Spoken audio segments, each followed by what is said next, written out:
अमेठी के सभी गांवों में स्वच्छ भारत मिशन के तहत खरीदे जा रहे ई रिक्शा कचरा वाहनों की खरीद में बड़ा भ्रष्टाचार सामने आया है। ई रिक्शों की खरीद पर अधिकारियों की मिलीभगत से शासन द्वारा निर्धारित 1.5 लाख रुपए से अधिक का भुगतान किया जा रहा है। इन कचरा वाहनों की खरीद में ग्राम प्रधान और सेक्रेटरी की भी बड़ी संलिप्तता सामने आई है। ई रिक्शा खरीद में ग्राम प्रधान और सचिव का बड़ा कमीशन सेट है। मानकों को दरकिनार कर खरीदे जा रहे ये ई रिक्शे कितने गांवों के कचरों को ढोएंगे ये भगवान भरोसे ही है। दरअसल शासन द्वारा जिले के सभी 682 गांवों में कचरा उठाने के लिए ई रिक्शा का सप्लाई होना है। पहले फेज में जिले के SLWM द्वारा चयनित 331 गांवों में हर घर से कचरा उठाने के लिए ई रिक्शा खरीदने का आदेश दिया गया है। शासन के आदेश के बाद अमेठी के सनशाइन टेक्नोलॉजी समेत अन्य फार्मों द्वारा जिले में ई रिक्शा की सप्लाई की जा रही है। इसमें सबसे ज्यादा ई रिक्शा सप्लाई करने के मामले में सनराइज टेक्नोलॉजी फर्म है। ठेकेदार द्वारा इन ई रिक्शों को बाहर से न मंगाकर अमेठी में ही असेंबल किया जा रहा है और इन मानक रहित ई रिक्शों को गांव-गांव भेजा जा रहा है। बिना किसी रजिस्टर्ड फर्म के ठेकेदार द्वारा धड़ल्ले से इन ई रिक्शों का निर्माण कर गांवों तक पहुंचाया जा रहा है। शासन द्वारा इन ई रिक्शों को खरीदने के लिए 1.5 लाख रुपए की राशि स्वीकृत की गई थी, लेकिन शासन के आदेशों को दरकिनार कर जिला पंचायत राज विभाग के अधिकारी 1,65,000 रुपए का भुगतान कर रहे हैं।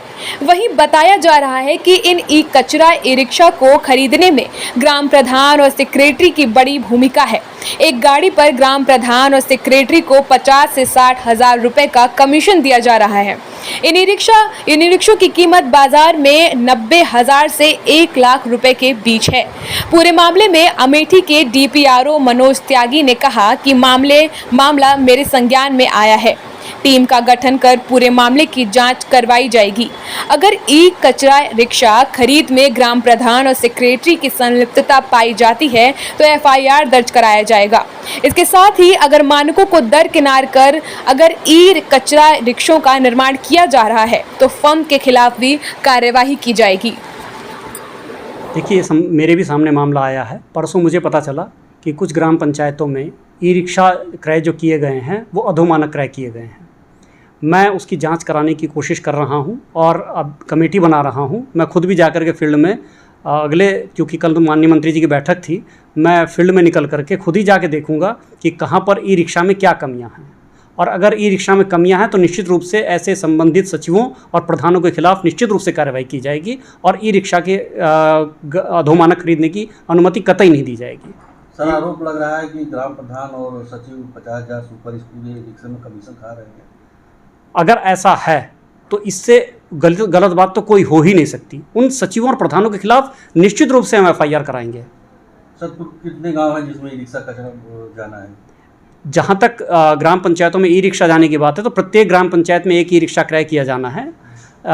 यदि किसी ग्राम पंचायत में ऐसी स्थिति है कि वहाँ पर ई रिक्शा के लिए पर्याप्त पैसा नहीं है तो वहाँ पर रिक्शा ठेलिया भी क्रय किया जा सकता है, लेकिन कोशिश ये की जा रही है कि प्रत्येक ग्राम पंचायत में एक ई रिक्शा अवश्य हो जाए जो मानक के अनुसार पूर्ण हो।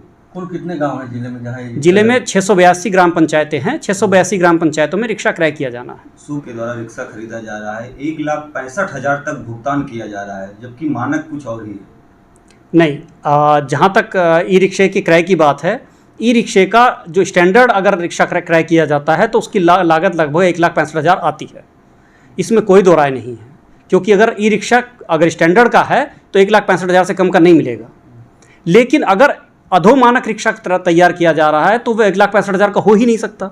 उसमें निश्चित रूप से कुछ अधोमानक चीज़ें लगी होंगी। अधोमानक चीज़ें लगी हैं तो निश्चित रूप से उसकी वसूली की जाएगी। कितनी ऐसी फर्में हैं जो आपके यहाँ ग्राम पंचायतों में रिक्शे की सप्लाई कर रही हैं? ये मैं नहीं बता सकता, क्योंकि कितनी फर्में हैं इसके बारे में मेरे पास कोई जानकारी नहीं होती। सर, जो मैन्युफैक्चर के रिक्शा दे रहे हैं गाँव में उनके पास कोई लाइसेंस भी नहीं है? अगर ऐसे कोई हैं तो उनको ब्लैक लिस्ट करने की कार्रवाई भी की जाएगी।